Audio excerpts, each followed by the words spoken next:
I'm just so stoked to have him here today, and so glad that I found him. I know that my students have been absolutely enjoying his classes. He brings a wealth of experiential knowledge and connection to this place and a variety of roles that he's had. He's been a high school science teacher, permaculturist, a consultant, co-invented with Jesse Dodd the Emerald Cup Regenerative Cannabis Cup Award, and he's got a nice talk to give today about how the ecological is economical, among other things. And so, with that said, I'm going to turn it over to Dan. Thank you. All right. Thank you so much. This room's a little more familiar to me than the other one. I like standing up here. I would like to first acknowledge the Native American Studies Department and the Center for Indian Community Development for providing the space for us today. I think it's very synchronistic that this forum or this symposium is being held in this forum. After generations of timber management practices, policies of total wildfire suppression, the expansion of the cannabis industry, and the development of these sacred lands, we are finally listening to the original practitioners of regenerative agriculture, the native and indigenous populations of the state, to help guide future policies and practices for returning fire as a method for managing natural resources and as a restorative agricultural practice. So I'd like to thank them for that and this opportunity.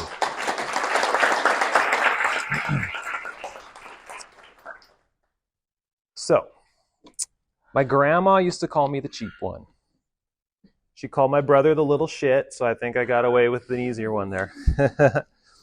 She called me cheap not because I wasn't generous, but because as a child I would save my weekly allowance and my birthday money for something special versus the little plastic toys found on the cereal aisle, or the latest Dayglow t-shirt, or the latest cassette recording release.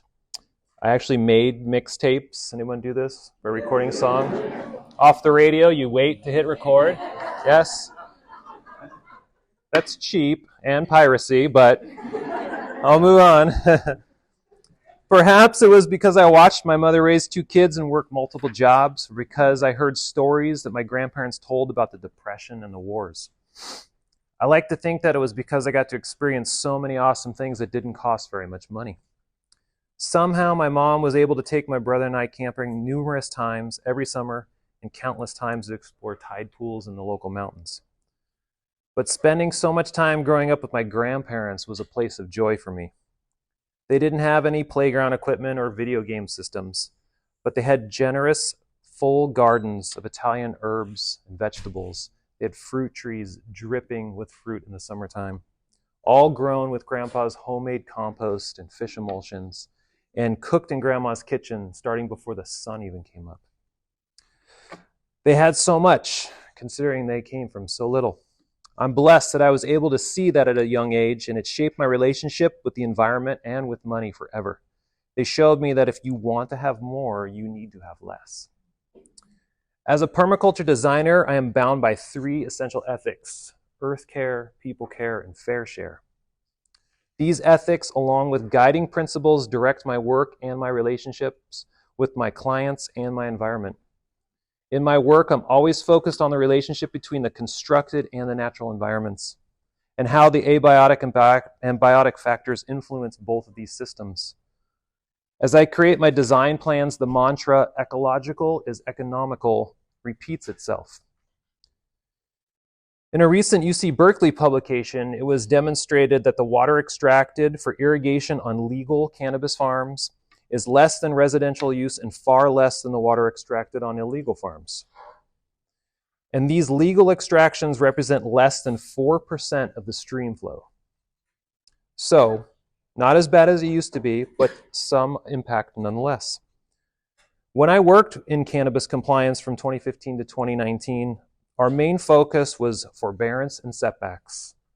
Forbearance and setbacks, forbearance and setbacks. The solution was easy-ish, at least from a regulatory standpoint, right? Buy water tanks and move your farm. Well, but What we started to do was we started to look at it a different way.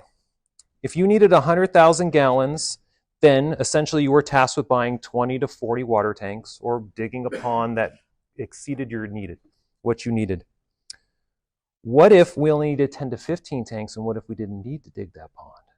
So these conversations started, and we started a community of sharing information, skills, and resources. What if we worked in reverse? If we reduced the amount of water required per plant per day by implementing simple changes to the way we cultivate, we can have profoundly positive effects on the environment and our wallet.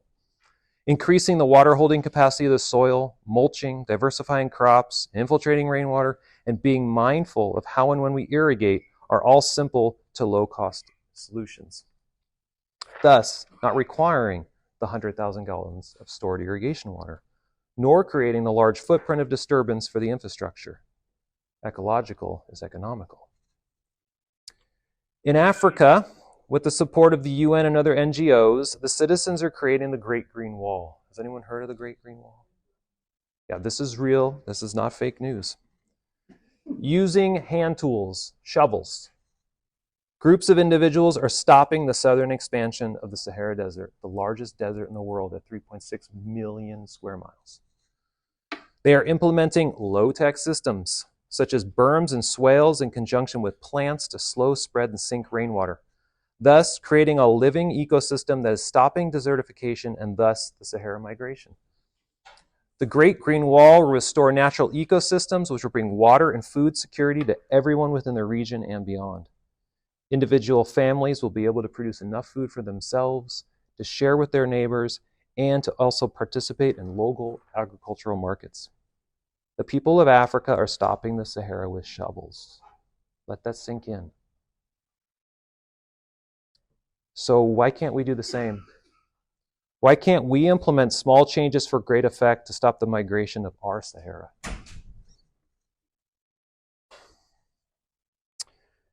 The Youngling Brewery in Pennsylvania. Has anyone heard of the Youngling Brewery? Anyone from Pennsylvania? Yingling, sorry. I knew I was going to get that wrong.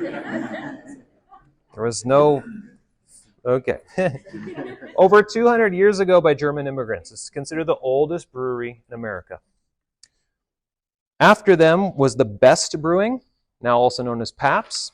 They came onto the scene. Then Anheuser-Busch, then Coors, and so on and so on. Big companies producing large volumes of product dominating the market. Then, in the 1970s, a little place in Albion, California. Our neighbors to the south. Anyone been to Albion, California? Yeah. They started what is known as the small craft movement in the beer industry. Today, you can find micro and nano breweries throughout the country. You can walk in and taste the intention that each brewer put into their product. In fact, he or she might even be serving you the beer. In some places, a shout out to our own Humboldt Regeneration in McKinleyville, you can be served beer by the brewer who also grew the grain that he made the beer with. Does this industry evolution sound familiar, but in reverse? Small craft producers of high quality products with a relationship to their environment and their communities being consolidated and dominated by large companies with less quality products and less connection with and stewardship of their environment.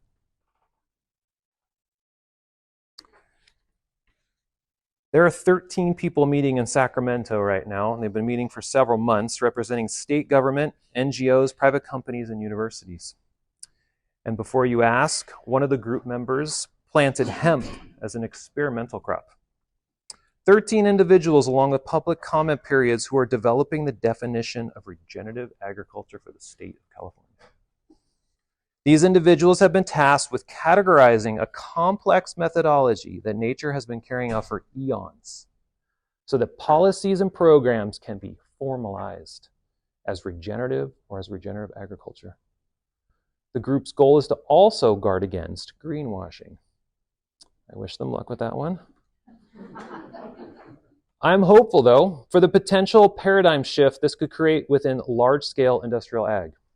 But I also fear the potential pitfalls that we have seen with pigeonholing practices to fit within a construct that carries more weight in marketing while diluting the actual on-the-ground practices. Not to mention formalizing nature. For me, and I know many others of you here today, the concept of regeneration in agriculture looks very similar to the natural ecosystem processes that surround us. The building of topsoil and the sequestration of carbon in conjunction with a thriving soil community, the prevention of erosion, the infiltration of rainwater, and the recharging of aquifers, the integration of annual and perennial plant communities that provide habitat and a balance in pest populations, and the connectivity of all communities into a thriving ecosystem, a sort of natural social equity, if you will. Many farmers that I know use this as a blueprint for their agricultural and business practices. Many farmers do this just with a shovel, not with drones and not with AI-managed irrigation systems. I propose a shift in our approach to addressing our present environmental impacts. We all have them. Even the most ethical, principled, and intentional human systems have impacts. I propose we stop grabbing the low-hanging fruit. I think it's time we take off the blinders of looking only at the high-profile elements that are affecting our environment and see it as the complex regenerative system that it is. I do not think that water tanks or rainwater catchment or beneficial hedgerows are enough. I believe we need to take the next steps to restoring our watersheds with shovels. I believe we need to implement regenerative systems beyond the cultivation area so that the legal water extractions represent not less than 4%, but less than 0% of the stream flow. That's real math.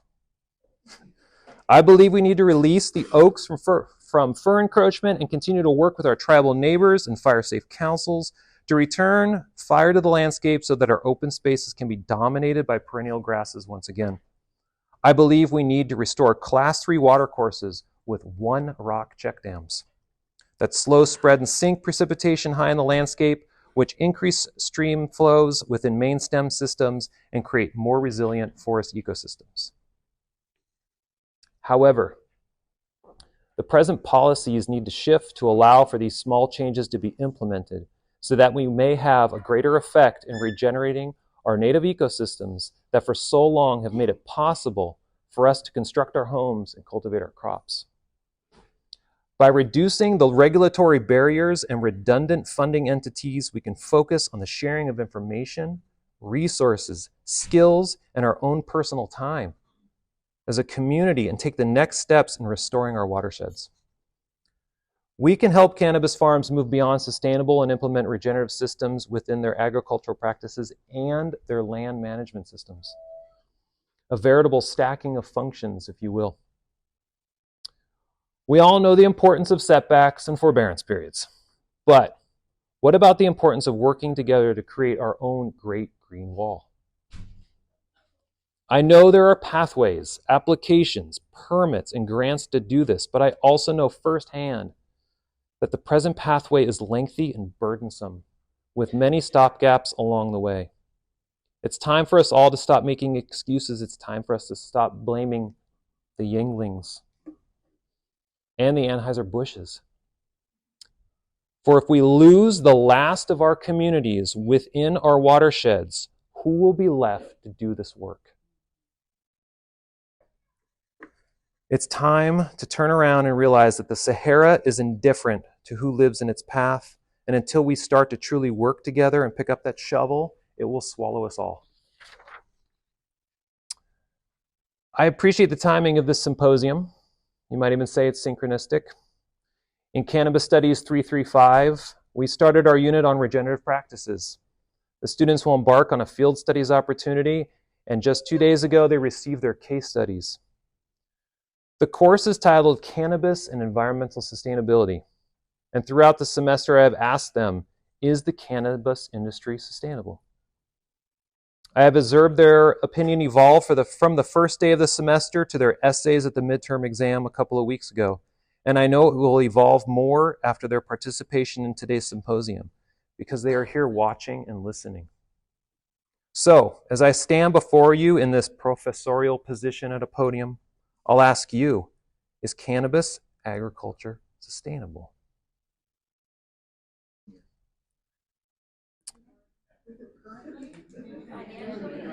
I know that question requires more context.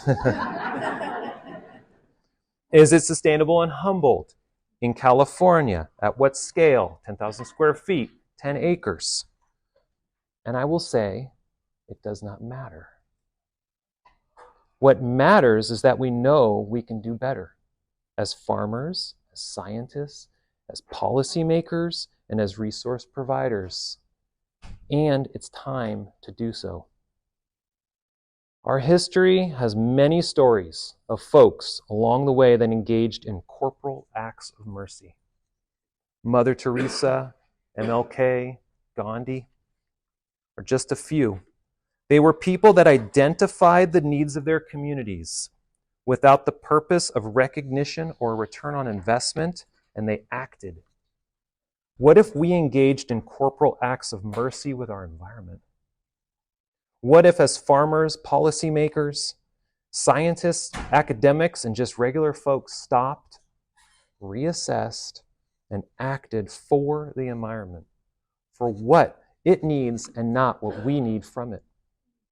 What if we stopped with the politics and the rhetoric and just acted without recognition for our efforts or return on our investment, with just a shovel together, and created islands of refugia, IORs, not ROIs? For economical is the act of ecological mercy. So I'll leave you with this. The policies and practices that we enact and implement during our time at the helm will ripple into the future. It may seem as though we have existed in the 59th minute of the 11th hour since the Platonic age. But at no time in our history have we had this many people on the planet inflicting this much disturbance to the Earth's natural resources. This university has taken the first step in recognizing the cannabis industry as a reality through the implementation of a degree program and the symposium. Many of you have done it through policies, mission statements, and compliance agreements. Many of you have done it, and the small farmers represented here today do it every morning they wake up and commit corporal acts of mercy with their environment. Can I have the students in the cannabis studies program please raise their hands? Please keep them up. So, if not for ourselves, if not for our own legacy, if not for our own return on investment, if not for our own corporal acts of mercy, perhaps we can do this for them. Thank you.